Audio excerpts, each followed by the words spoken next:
Hey guys, welcome to episode 2 of the Foodservice Roundtable. Today's guest is John Perrucio, CEO of Strata GPO. We also have here on the line Josh Compton at RSA Reps and Dave Heidel over at ITV ICE. Before we jump into today's conversation, here's a quick moment from food service history. In 1876, German engineer and inventor Carl von Linde patented one of the world's first practical mechanical refrigeration systems. A breakthrough that would forever change the way food was stored, transported, and served. Prior to Linde's invention, refrigeration relied largely on harvested ice, which was expensive, inconsistent, and limited by geography and season. Linde's system used a compressor to pressurize ammonia gas, which was then condensed into a liquid. As the ammonia expanded and evaporated, it absorbed heat from its surroundings, creating a cooling effect. While the science may sound simple today, this vapor compression cycle became the foundation of virtually all modern refrigeration systems. More than 150 years later, whether it's a walk-in cooler, a reach-in refrigerator, an ice machine, or a supermarket endless case, most refrigeration equipment still operates on the same fundamental principles that Carl von Linde helped pioneer. It's difficult to imagine the modern food service industry without reliable refrigeration, and we can trace much of that innovation back to a patent filed in 1876. With that piece of food service history in mind, let's get into today's episode. Today's guest is someone I've had the privilege of knowing for nearly 2 decades, and he's one of those rare people whose reputation matches exactly who he is when you get to know him. John Perrucio spent his entire career helping shape the food service industry from some of his most influential leadership positions. His resume speaks for itself. Leadership roles at Bond Chef, South Bend, Crown Steam Group, Middleby, and today is CEO of Strata GPO. Along the way, he's overseen manufacturing operations, sales organizations, strategic channel development, buying group programs, and dealer networks, and some of the most significant changes our industry has seen over the last 20 years. But titles only tell part of that story. I've known John since around 2010, when we ended up on a golf trip together through a mutual friend. Since then, I've watched him lead billion-dollar brands, mentor countless people, including myself, throughout the industry, and somehow never lose sight of what really matters: relationships, integrity, and treating people the right way. In an industry full of big personalities, John is what I would call salt of the earth. He's approachable, genuine, and respected by manufacturers, reps, dealers, and competitors alike. That's a hard thing to achieve in any business. Today, we're going to talk about his journey from sales leadership to executive leadership, the evolution of buying groups, dealer consolidation, market, manufacturer, rep relationships, where the industry is headed, and some of the lessons he's learned along the way. John, welcome to the show. We're really glad you're here. So John, not everybody in the industry comes from or is born into it like many of us. How did you become involved in the food service industry? What was your first job, and where did you envision your career when you got started? So my first job in food service, when I was 14, I got a work permit, and I was a dishwasher in a little Greek pizza place, and I was a dishwasher. I didn't even get to bust the tables, so I thought it was pretty cool when we got real busy. They actually called me off the dishwasher, and I got to go out to the restaurant and actually see the customers out there and enjoying themselves. But I didn't really plan on food service as a career, even though it's been 30-something years I've been in food service, almost rounding up to 40 now. But I started out after college, moving to Chicago to work for a financial services company. And back in the day before, the internet and things like that, it was, a little bit easier to make mistakes in accounting. And so we had an issue in the accounting department where I was working, led to the company being closed, led to me, looking for an opportunity. And my father had been a food broker and worked selling food to the military and to the commissary systems. So I had that experience as a younger person working with him, and I understood food. I didn't like the brokerage aspect of it because I was just taking orders and not talking to people and selling. But I love food, and I grew up with food around every family event that we had. I'm Italian, and everything we do is around food. And if we're not eating food, we're talking about our next meal. So, food was kind of like in my, it was in my blood, so to speak. So I happened to be working with a guy, and his brother was a chef, and then another acquaintance of mine was married to somebody that was a food manufacturer, and they started putting me in touch with food service companies. So I put in some resumes with, at the time it was known as Rykoff Sexton, Clark, Cisco, Kraft at the time, and ended up taking a job with Rykoff Sexton as a street salesman. And so I went through a very great education process. I'm very grateful for how my career developed, because it's allowed me to understand customers and relationships all the way from the street level interaction with a DSR and an end user all the way to where I am today. John, how, like, being a street salesman, I mean, that's kind of like a crazy change going from the financial world to street sales. Do you feel like when you started doing that, was that a humbling experience? Did you have to get out there and you faced a lot of rejection to start, or did things just come together quickly for you and you were able to bring on new accounts? Well, when you're in financial sales, basically the product I was selling was like a white glove leasing program. There was a lot of no's at those doorsteps also. I think, my upbringing, my love for dealing with people, and my belief in the products I was representing always allowed me to have a conversation with people and try to be convincing that I was the right solution. I think at the end of the day, you're trying to convince people that you yourself have their best interest at mind, and you're trying to service them.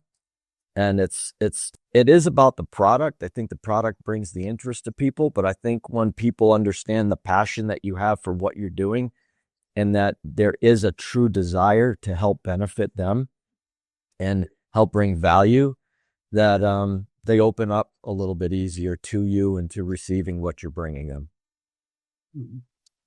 Absolutely. And John, obviously you've been on a lot of different sides of the business. Now you're more on the dealer side versus the manufacturing side. What kind of challenges did you not appreciate being a manufacturer that now you're seeing from a dealer side that the manufacturer kind of puts constraints on, or have you seen any of that? Boy, there's a lot to unpack in that question, and I could go in a lot of different directions.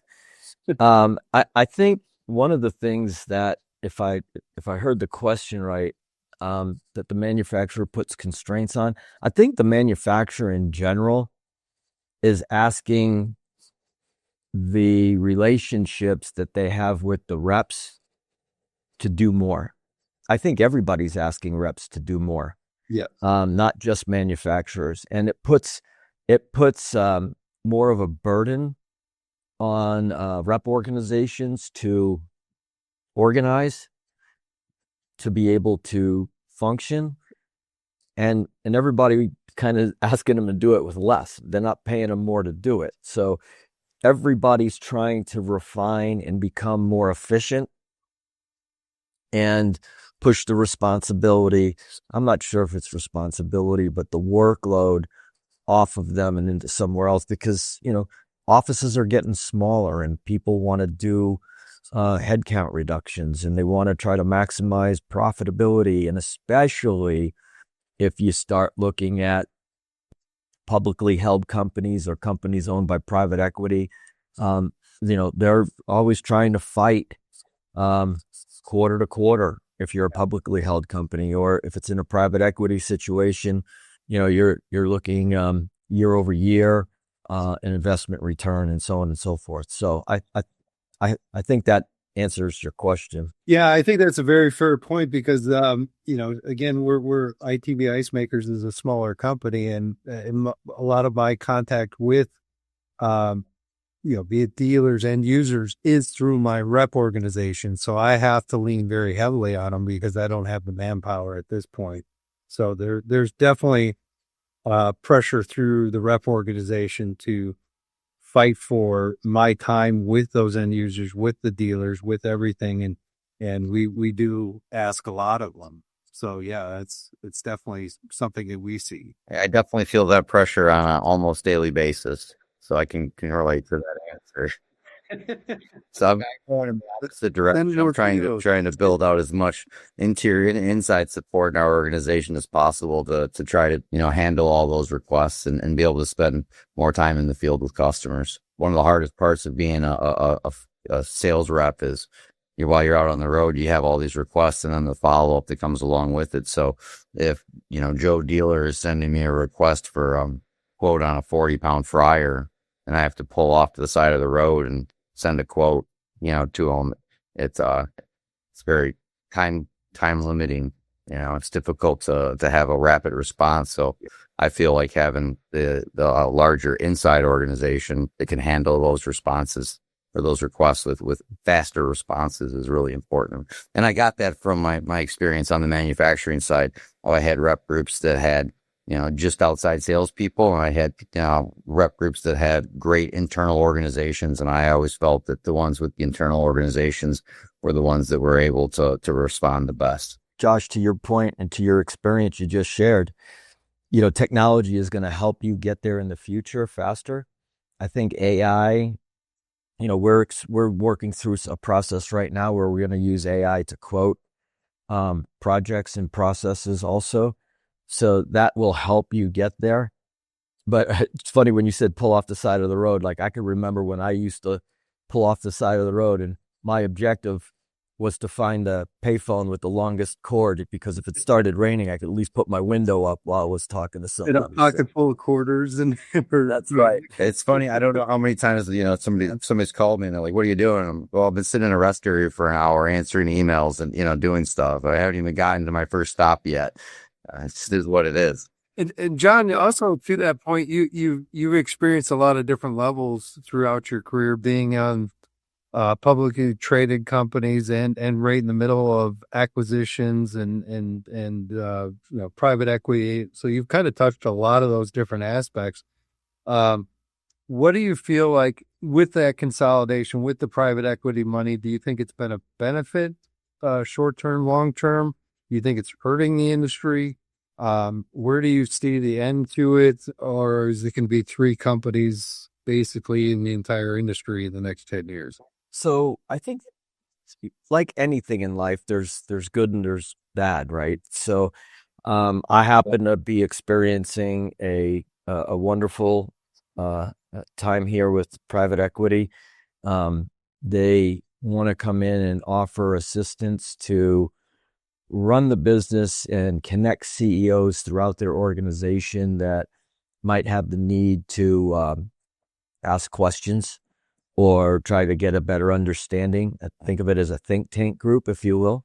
But they also are understanding that they don't know what we know and they don't know the industry as well as we know it. And they let us go ahead and run the business the way we see fit.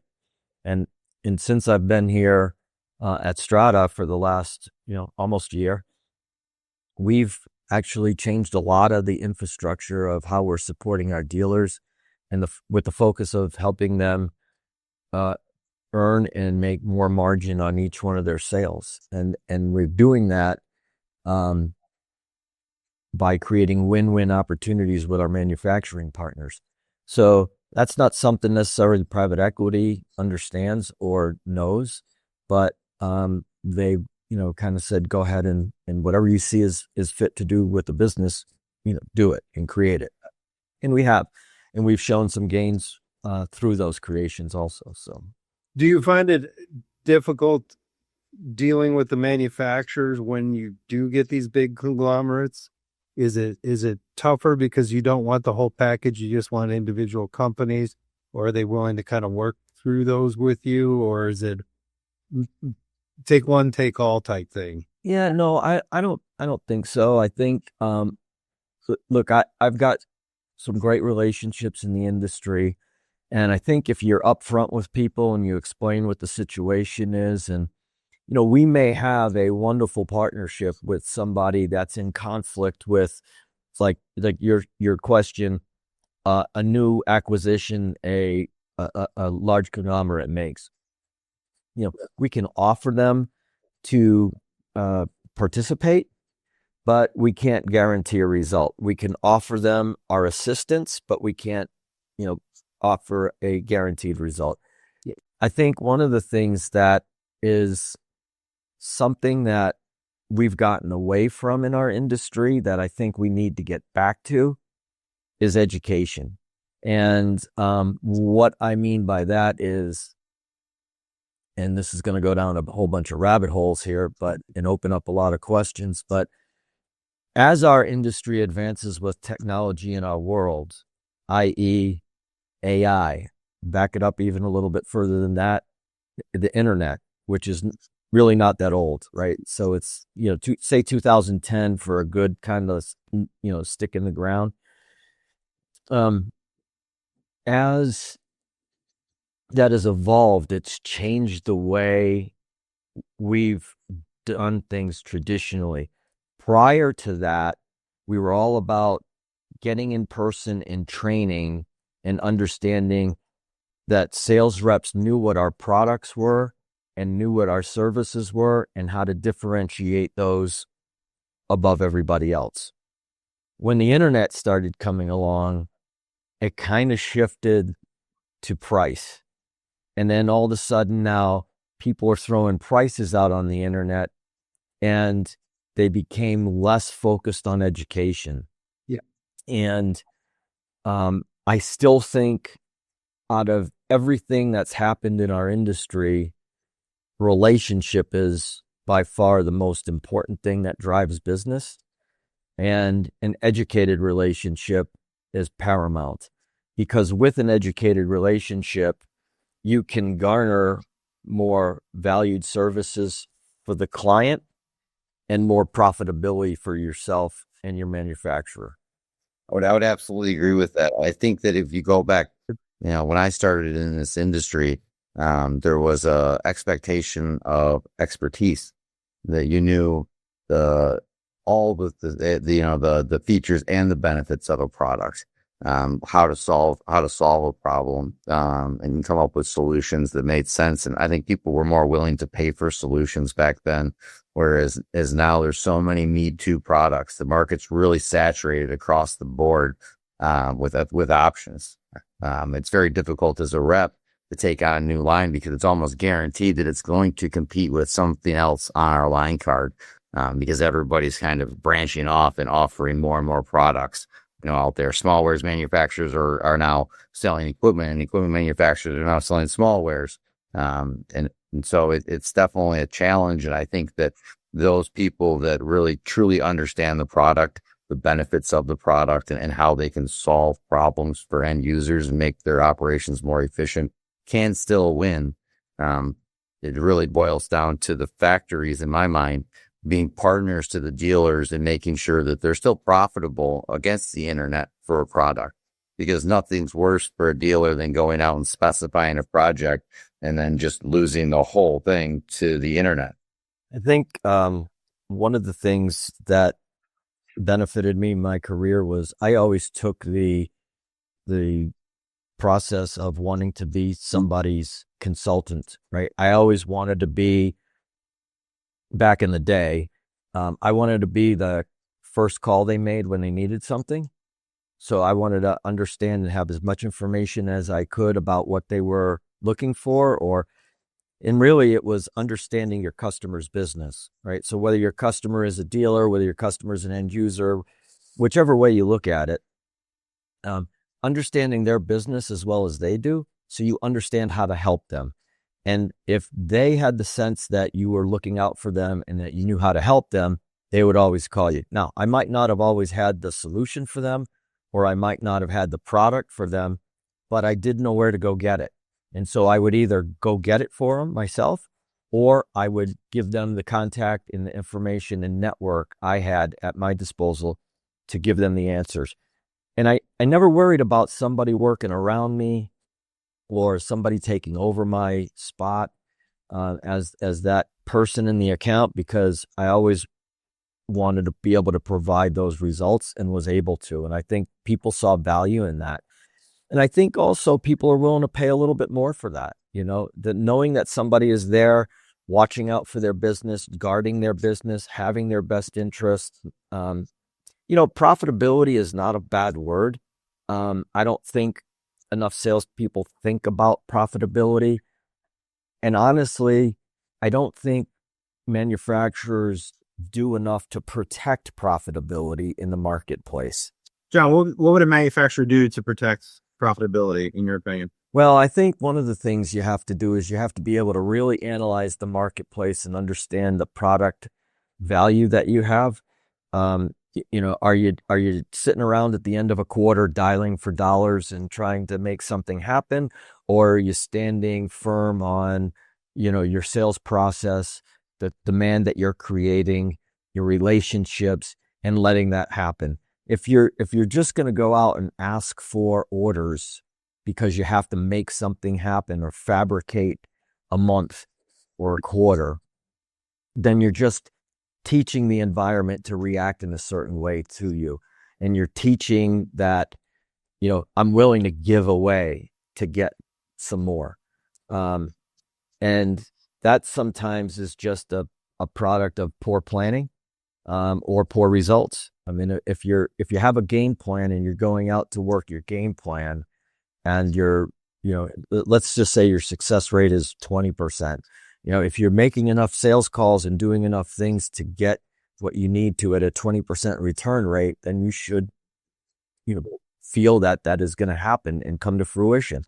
And it might come in 18% one month and 22% the next month, and maybe even 25% the month after that. But if you stay focused and if you're working your plan, it should come to you if you do it correctly. And then there's always the mistake. I often say people learn more from making mistakes than they do from doing something correctly. Yeah. I like to play golf. I know sometimes when you hit the golf ball and it goes perfectly where you want it to, you go, wow, that was awesome. I wish I knew how I did it so I could do it again the next time. But you hit a bad shot and you know exactly what you did wrong and you know how to correct it or try to correct it the next time. So much like golf, that's a lot like life, is you learn more from making a mistake. Not only did you make the mistake, understood what it cost you, understood what cost the organization, but you also went through the experience of fixing the mistake and understanding how not to have that happen again. I often used a phrase around our companies that I was involved with, that making a mistake is like paying tuition.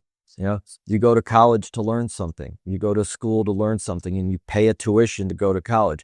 Making a mistake and learning from your mistake is like paying tuition. Just depends whether you're going to get a Harvard education or a community college education when you make that mistake. How big is it, right? Yeah. So I think that's a great point. I mean, you're 100% sure right on you never learn from everything that you do correctly because it's just done correctly. You don't think about it, but when you screw something up, you definitely get to the bottom of what happened, and hopefully it didn't cost you too much money, and hopefully you don't make it twice. But I think your point about the pricing and the profitability is key, because you're right. So many people, and John working for a publicly traded company in the previous life, you get pressure from month to month, day to day, week to week, because you're watching stock price. And I've worked for publicly traded companies, and now I work for a family-owned company.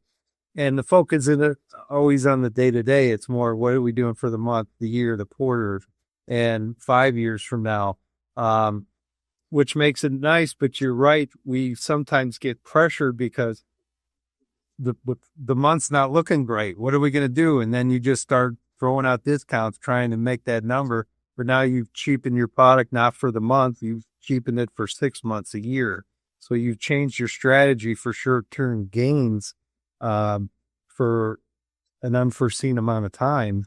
and you don't know how you're ever going to chase that price now for the next 5 years because that's where you went to. All right.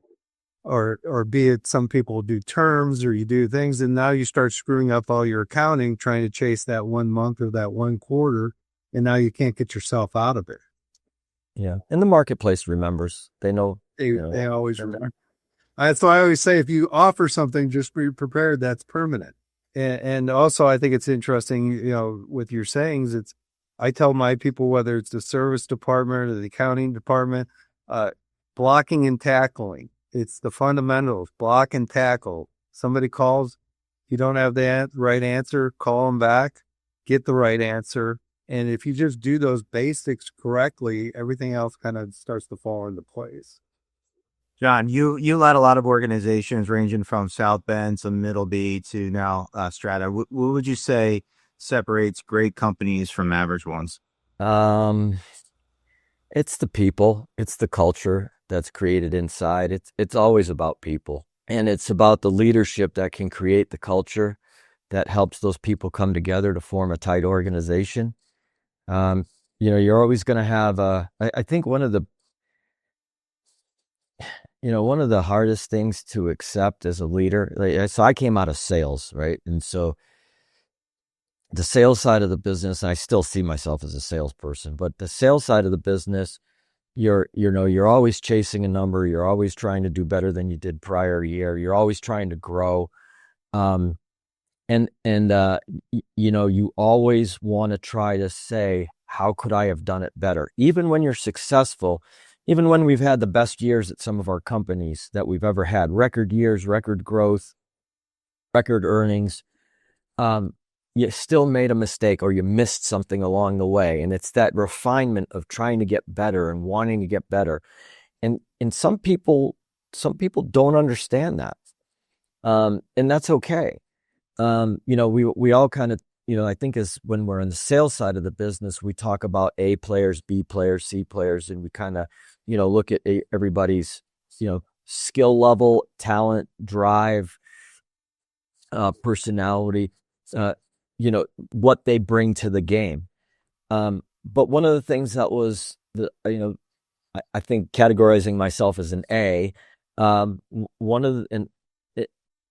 better than anybody else, but just different personalities. You kind of look at it and go, well, why can't everybody think that way? Why can't everybody do it this way? But then you come to the realization, maybe you don't want everybody to be that way. Maybe you need a certain amount of B's in the culture. You need a certain amount of C's in the culture because they help to stabilize the organization. Otherwise, you might have a whole bunch of people running in 30 different directions and there's no base or foundation there. So, I think you build successful organizations with people. You build it with culture. You build it with good leaders. Leaders that have people who respond to them because they lead by example, not because they demand a certain result. Those, especially in today's day and age, I think in the older days, and I can't believe I just said older days, but in the years prior, you were willing to accept a certain amount of, negative energy or your boss speaking a certain way or doing a certain thing.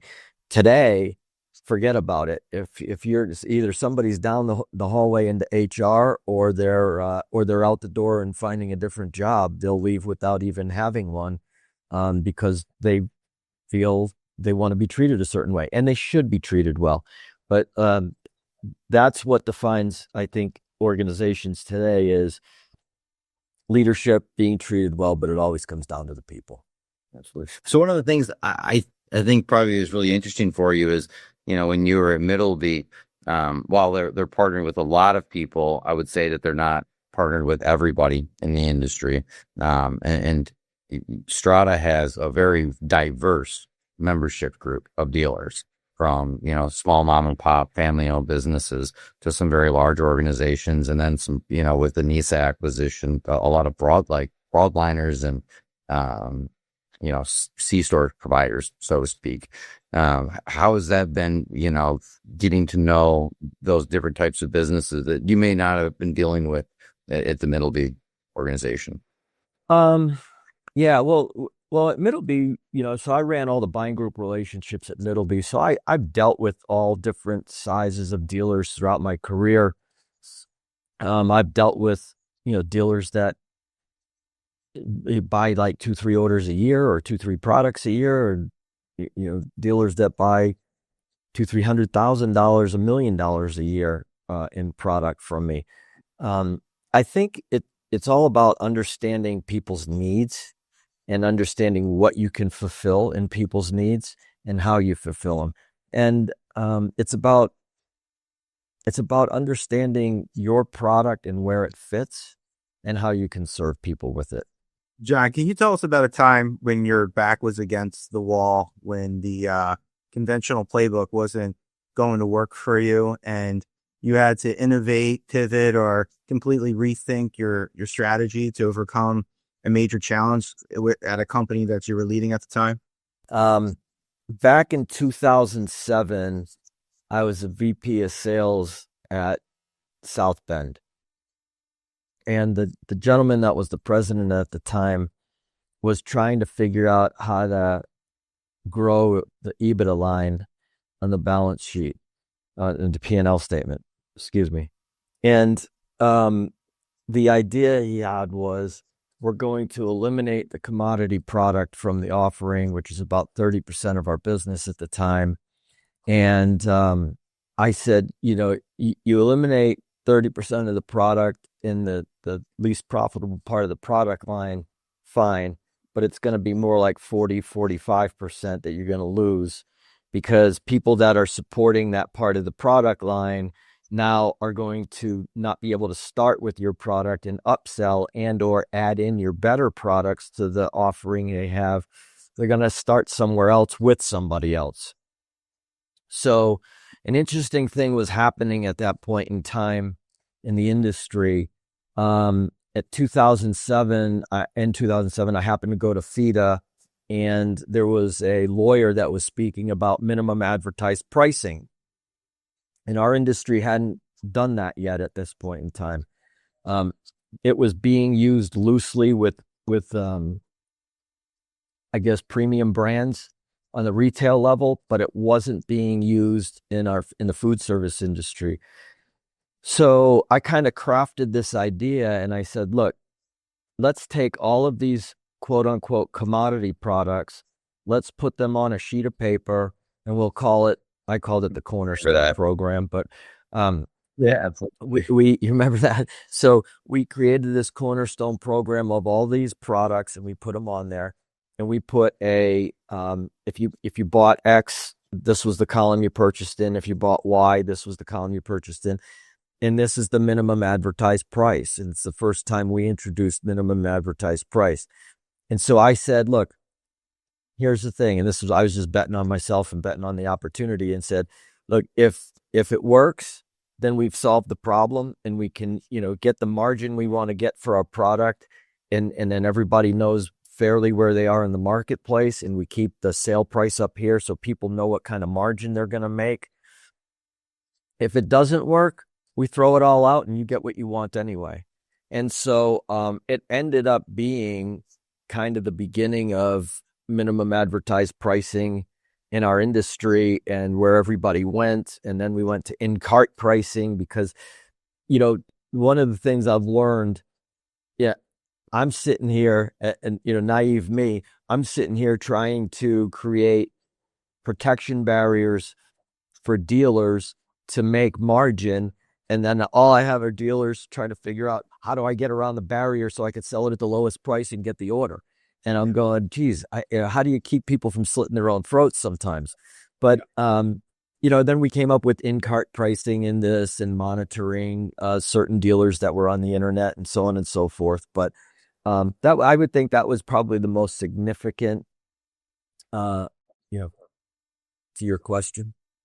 Yeah, thanks, John. Are you a fan of UMRP pricing at all, where the factory's actually controlling the actual price to the end user? I think it's good and it's bad. I think if a factory does their due diligence and they know the product they're selling and it's not a commodity-based product and they can actually add the value they're trying to get for it, and they can guarantee a dealer participating to gain a certain margin from it, then that's great. If it's a commodity product and they're looking for sales and it can't be done that way successfully, then obviously no.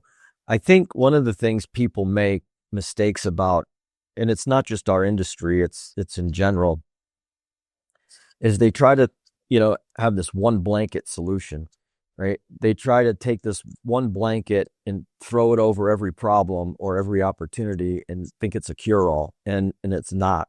You have to be flexible. You have to allow a certain amount of gray area. Maybe I thrive in the gray area and that's why I like it so much, but you have to be able to make some decisions based off of the situation that's occurring in front of you so that you can be flexible and take advantage of opportunity when it presents itself. But, I think being too rigid sometimes, look, if you've got a product that's differentiated to a high degree, you can do that and you can bring value not only to you, but your trading partners when you do that. But if it's not differentiated and you're going to create more problems for yourself, then obviously no. I think the universal minimum price is a solid thing if it on a commodity products where the programs are designed to benefit stocking dealers. So much of our industry has now gone to just drop shipments where nobody wants to inventory it. And so a guy brings in inventory, you want to be able to protect those margins because you have to operate at high levels of margins if you are inventorying product versus, I always laughed when I was a dealer, we would say, yeah, the guy's, sitting on his couch eating Cheetos, drop shipping, refrigeration all over the place. Now, obviously, we know that there's organizations out there on the internet that have distribution centers of their own and are really investing in that. And their margin should be protected over somebody that isn't inventorying anything or reinvesting in their company. So I think that's why we've seen Clark become such a giant in our industry, is because he's just continuously reinvested in that company to build out an organization that supports that, his model. Whereas there's there's been plenty of websites that have been online that they've reached the peak and then they've crashed because all they're really doing is advertising online and not having that inventory.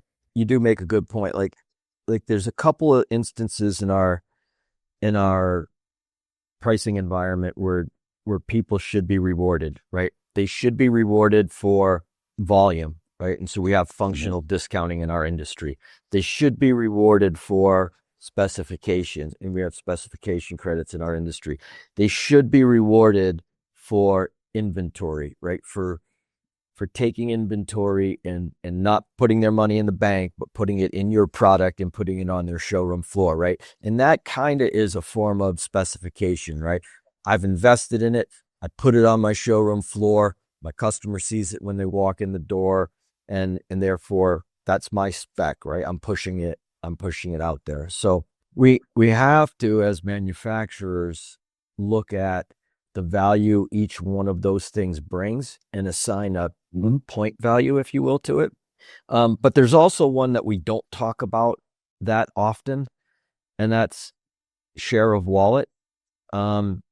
Sometimes there's a dealer that does, maybe they're doing half as much as the big guy down the street or whatever, but they're as much or more committed to your brand or product line than somebody else that's larger.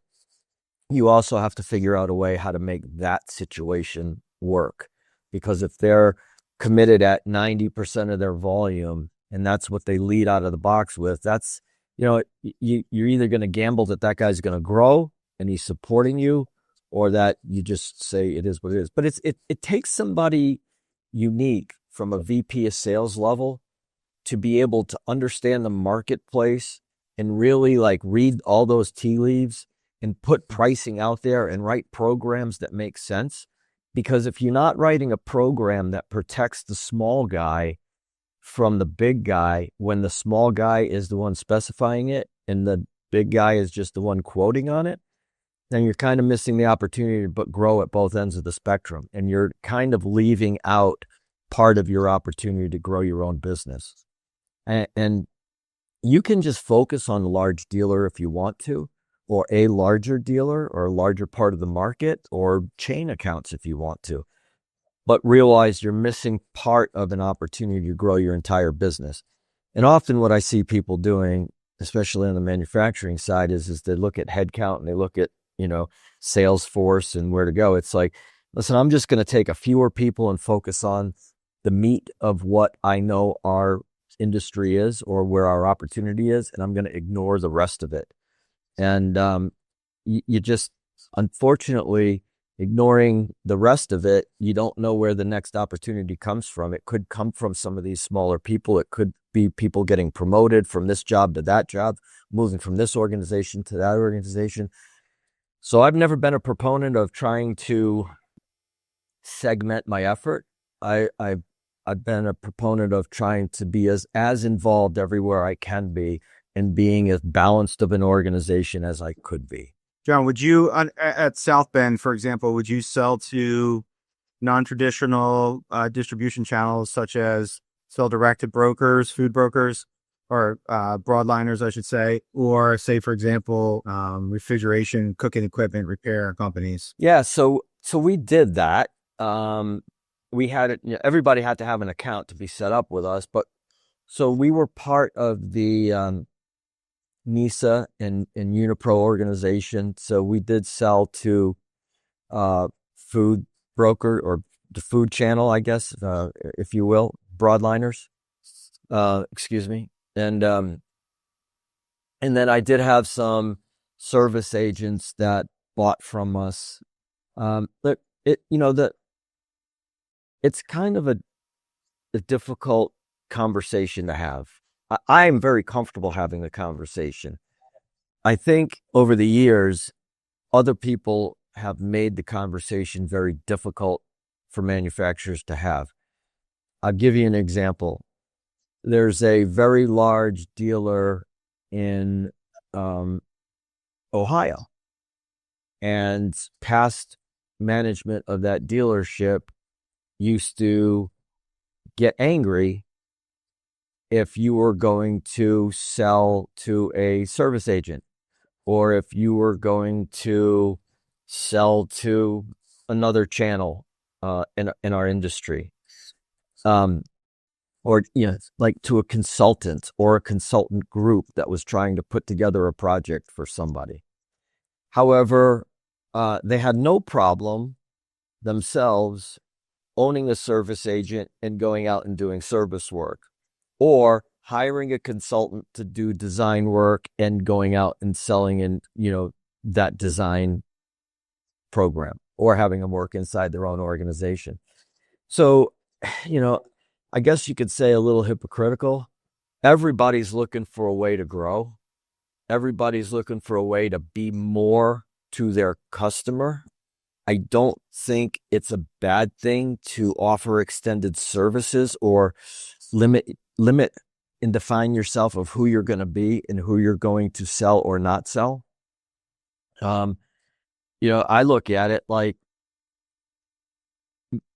there's a customer out there with a need. If you're committed to selling it only through one channel, that's fine. Then ensure that channel is 100% partnered with you and not doing anything else for anybody else. Because your task is really, especially if you're a publicly traded company, to grow that brand. And you should be looking at every channel to grow that brand in, if that's what it is, regardless of what the marketplace says. So that's just one person's opinion, My dad always told me people, I shouldn't tell you with my dad. I know what you're going to say. We want to hear this. Come on, we want to hear the real story. I think you hit a good point there. Opinions are like...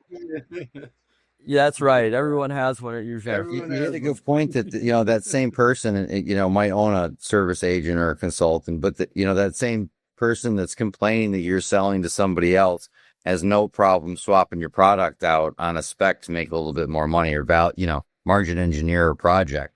So Yeah.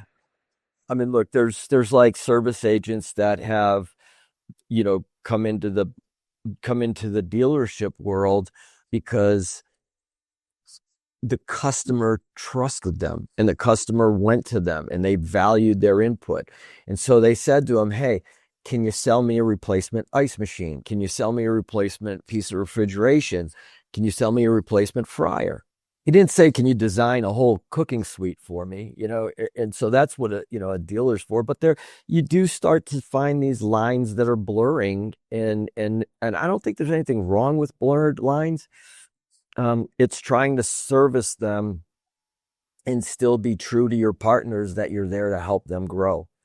So you've seen over the last 30 years, a pretty major shift in programs, right? So my father used to always joke that the cost of an ice machine continued to go up, but the sale price stayed the same as our margins shrunk, and a lot of that moved to the back end, side of it. And so I do agree that the back end rebates, drive the front end price down because people want that volume to hit their profit levels instead of trying to be profitable necessarily on the front end.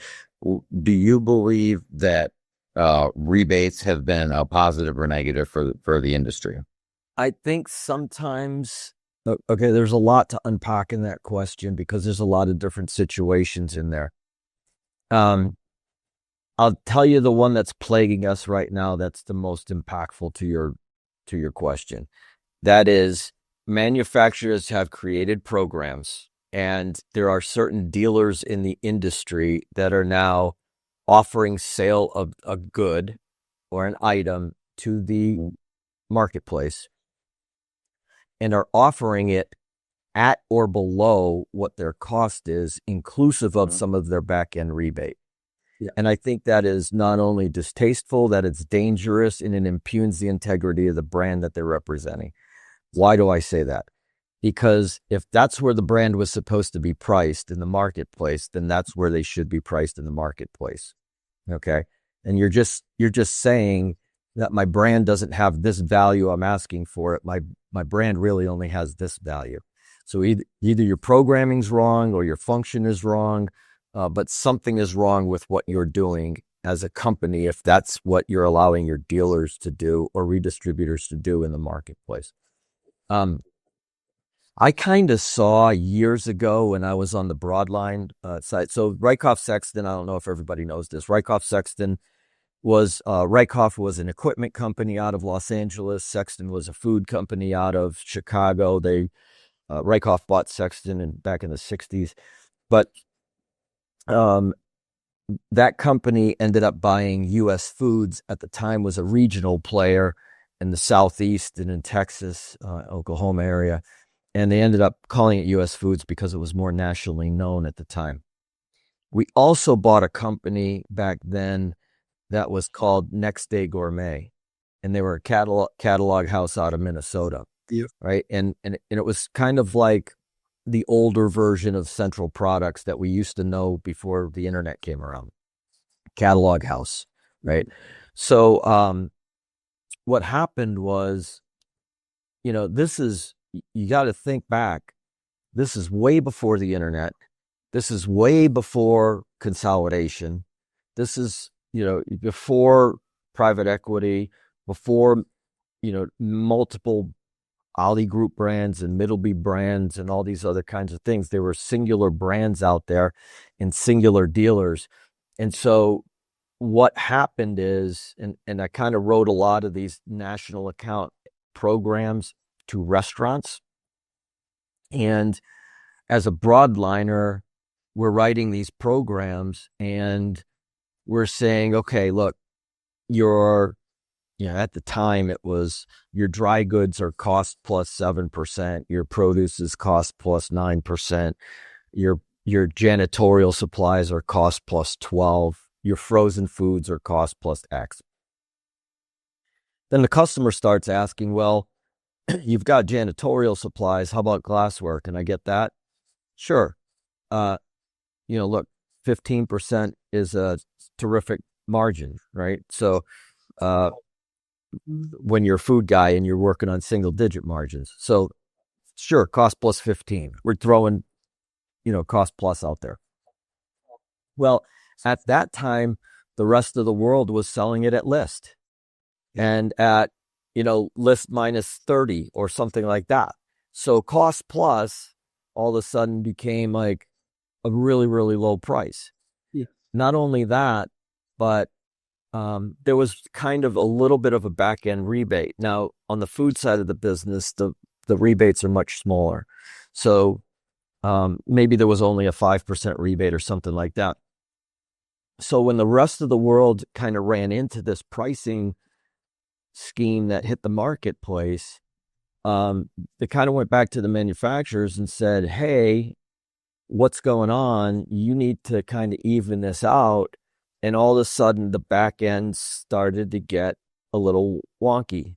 And so they started to put more rebate on the backside to kind of protect the margin from getting impacted on the street. And the discounts changed and functional discounting, came into play. But I mean, back in the day, people used to sell something and the price was the price. The list price actually meant something back then. Yeah.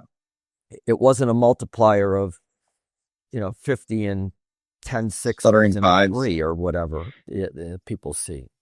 Yeah. Yeah. So that's kind of how it grew and it kind of, got to where it is. And then there was obviously other factors than just that type of behavior, but that's kind of how it started. And I think it's probably too big. If a dealer is able to sell into their back end and sell something into the marketplace, it's probably too big, or too much than what they need to conduct business. If it's going out to a government bid and people are like into the cost minus 10% or something, it's probably too big. It probably needs to be adjusted.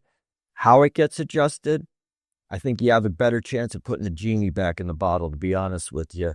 But I think that's really what needs to happen to get everything back to where it should be. I agree with you. You kind of hit the nail on the head. I mean, we've over the years and decades given such steep programs that it's allowed traditional dealers to become distributors on their pricing. And it's like, wow, you're making that much off the product that you can afford to still distribute this product to other customers that are in your same business and make margin on it. So I happen to think, I don't think redistribution is a bad thing. Yeah. And I think that, distribution serves a purpose and it helps manufacturing and it helps clients and customers. It puts product in the fields where they need it and to get it there quickly. An ice machine goes down. It's not like, you're either buying bagged ice or you got no solution, right? A refrigerator goes down and, your food's been whatever in there. And, now you can't run your operation. So I think distribution is a good thing. I think one of the problems that there is in the marketplace is that unregulated distribution or uncoordinated distribution or unpartnered distribution, distributing something without a plan with the manufacturers you're doing it with at pricing below marketplace is a problem, and it creates a problem for everybody. Having an ice machine in market where you need it and selling it at a price that it's supposed to be sold at, that's not a problem. And I think that comes back to some of these redistribution. They're still not taking ownership of any product. They're just taking it, giving a price out, and the manufacturer is ultimately still shipping that product for them. So, they're rebeing without actually doing the dealing part of it. And that I could see sometimes creating, lines that could create issues. So by design, no problem. Without design, it creates a problem. And I know we've taken up a lot of your time, but I just wanted to go back on one thing that you were saying. Now that you're in a family with a large variety of dealers throughout the industry, it kind of mixes a couple of different things with consolidation and offerings throughout your group. Do you see any strategic advantage to possibly partnering along the lines with consulting services and service company services within the group to offer that to your members, and then align those also, the service companies, the consultants, to align with your products that are in the group? Does my question make sense there? So almost like we're partnering with these service companies. These are going to be our go-to people. These certain consultants are going to be part of our family, and we can utilize their products, services, whatever it may be, into our family. And do you see a benefit to that with your members? Because again, some of your members are very small and they don't have that kind of power that you do as a group. I think I'm looking at every opportunity I can to help develop and help benefit our members in the group. I think being able to help them coordinate installations across the country is a help. I think being able to help them get service throughout the country is a help. I think some of them, we have some very, very large dealers that appear in the top 100 and do millions and millions of dollars a year, hundreds of millions. And then we have other dealers that, do a couple million or $1 million. So they all have different needs and they all have a different journey. We have some of them that don't even yet have auto quotes as a service that they're using. So we've invested in hiring a person internally here to start doing some quoting and to service them differently than other people. I think what we've looked at is, and it's not a sales pitch, but I've looked at this business differently. Most buying groups out there exist to help collect and organize rebates for their members, and they provide some educational services and some other things like that. What we're doing here is we're trying to look at how do we take technology and help package it differently and give our dealers as part of our community more tools to do business with, more tools to help drive better margin for them. How do we facilitate relationships with manufacturers like Ernie and help them get better products with better margins, by committing more to buying from this particular entity versus another. So we're just looking to service our dealers different. I like change, by the way. A lot of people don't like change. I think I had a boss one time, Salim Basul, who kind of the largest criticism he had of me that I recall was, he goes, "John, you change too fast. Slow down so other people can catch up with you." I find it interesting to change, but I always am looking for that, like, this is what I did this year. What am I going to do next year? And I'm hoping and I'm praying that other people are chasing me and or wanting to change and look up at what I'm doing, because competitively, that just helps keep me sharper and keeps me moving forward and keeps me looking for that next little nugget that I'm going to go work on to be better than the other guy doing what I'm doing. Stagnation will kill you. From your perspective, what do you think the biggest mistake the dealers are making right now, just in general, to not be successful? Josh, I'm going to go back to, I hate to criticize a group of people. I'll just criticize our industry. I think education. I'm going to go back to education. I think, look, what do we all complain about? What are we all trying to do? We're all trying to grind that bottom number, that EBITDA number, the one that, it kind of makes us a hero or a zero, and make it better, right? But we're all trying to figure out how to sell it at the lowest possible price and raise that number. And those two theories are in complete contradiction with one another. So I think what you really need to do is How do you get your margin up? Education. How do you help, better understanding your product, better understanding of how your product is differentiated from another one, evaluation of your product. Does it really matter to the customer, the feature that you're spending this money building into your product? Are they buying it for that reason? If a guy, I don't know, doesn't filter his fryer, whatever, does he need this mousetrap on the side of it to do it? And the answer probably is no. And then so take the cost out of it and offer it at a better margin if that's what you could do. But I think, education, I go back to, we don't do enough of it. I think we've gotten away from it. And it's, I was fortunate when I was at Middleby, my CEO at the time, Tim Fitzgerald, felt strongly about that. And I at the time, was responsible for leading the initiative to develop, an education platform, an LMS platform at Middleby, which was one true center of learning, that we all went to and sent dealers to go on and become educated. And, it was and I didn't do it. Steve Fabretti did it, who's a wonderful, amazing guy. And so Steve actually was the architect of that system.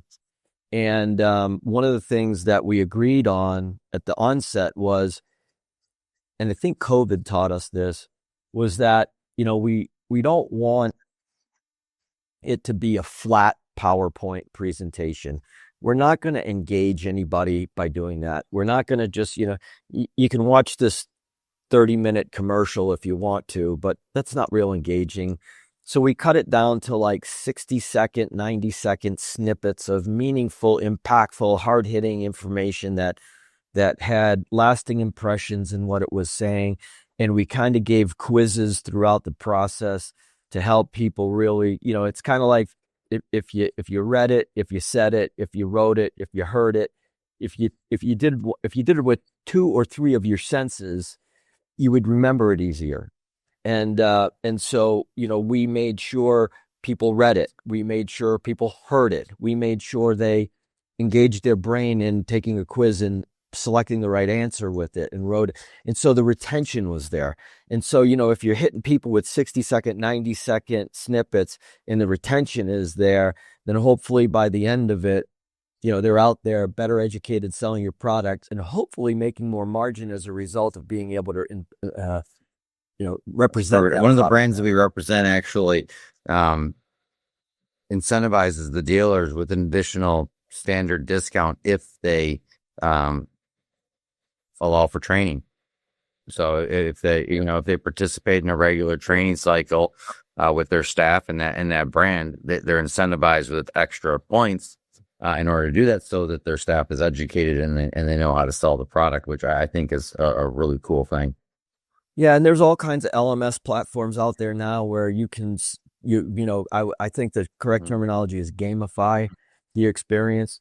You could say, okay, look, everybody that's in this training class, go ahead on the LMS platform, take the test. Whoever scores the highest on here, we're getting like a gift card or whatever you happen to be doing, or you can have this region against this region or this division against this division. And, you can gamify the situation and make it fun to learn again. But, the whole thought process is take some value away from it so you can go make more money for yourself and for the company. I was just asking if Strata was, if John was implementing any of what he's experienced in the past into Strata's training program. I know when, I grew up as an Excel dealer, pre-Strata, and I found that the vets training was very beneficial. And then when I moved to the factory side, I attended CIFA and Pride trainings as a vendor, and I always felt that those were really beneficial to the dealer. So are you guys implementing anything new there to try to advance that educational platform? Yeah. So as far as vets trainings go, these are, 2-3 day training excursions, usually to a manufacturing location where we could do a factory tour. So yes, We were doing one of those a year. We've doubled down on that. We're going to be doing 2 of those a year. We're just planning a upcoming trip in another week to the Middleby Innovation Kitchen for our dealers. So we'll be going there and doing that. And that itself is a nice training environment.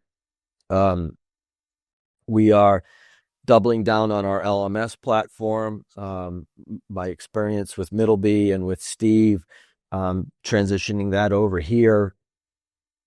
Not only are we kind of doubling down on developing it and further developing it. It was already in development, but I think it's very critical to help our manufacturers develop content that fits with the idea of it's got to be high hitting, high impact, high retention type learning. So, it's a little bit of policing what goes into it so that you don't end up with stale information or flat information. And so, we've created a partnership with Fuse where they help us with some marketing here at Strata, and then we've also asked them to participate with our manufacturers that need to develop training materials to help give them a slight discount on their services to help expedite.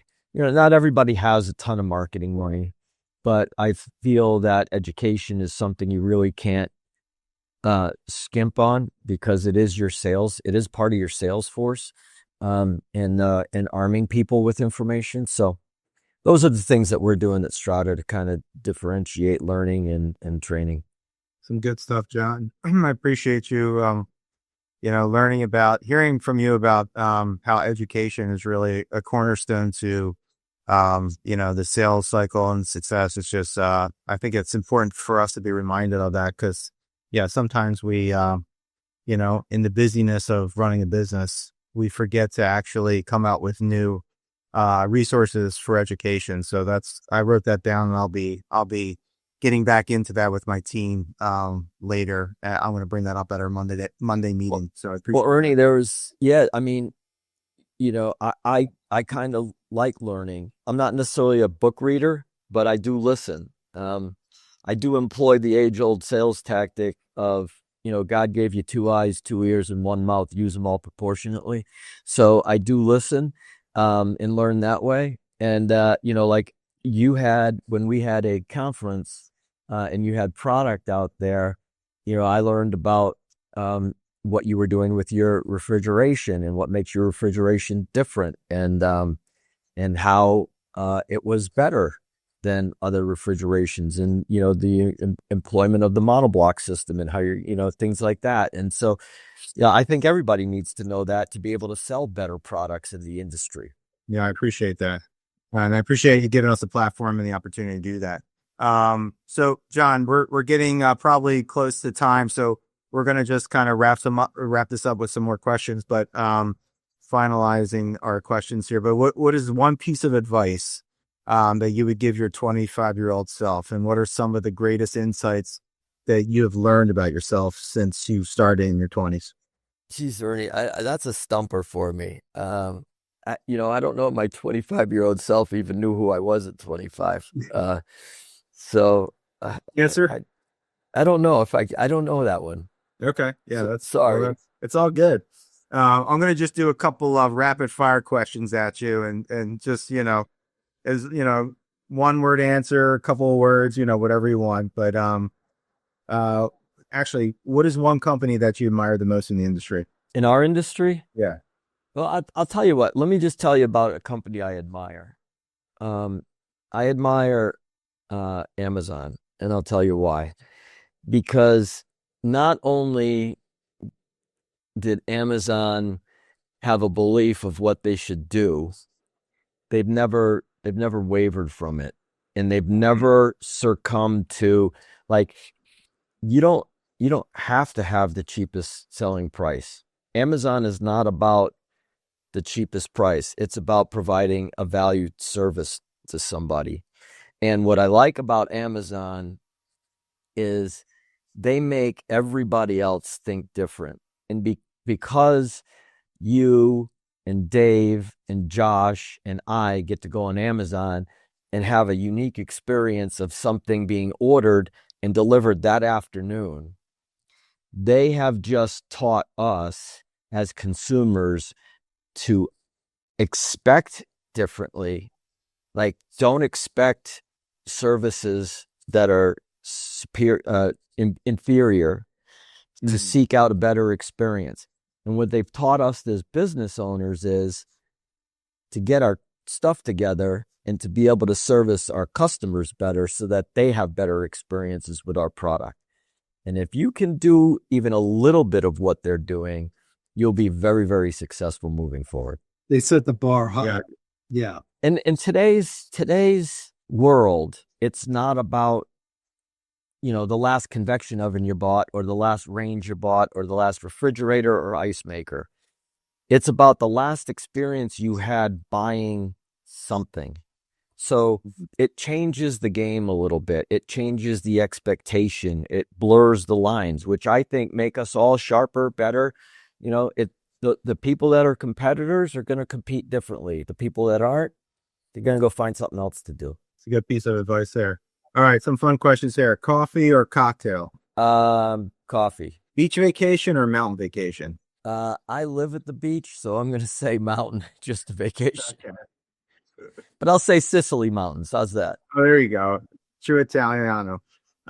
If you could have dinner with any historical figure, who would it be? Well, I don't know if he was much of a historical figure to anybody else, but I would like to go back and being 61 years old today, I would like to go back and have a long evening with my grandfather and talk to him a little bit more as an older man. Exactly what came to my mind. That would be pretty amazing for me as well. Are you an early bird or a late owl or night owl? I'm a chameleon. I'm a little bit of both. I wear one of these Apple Watches and it tells me I don't sleep enough as it is. So I usually get about 5 to 6 hours of sleep a night.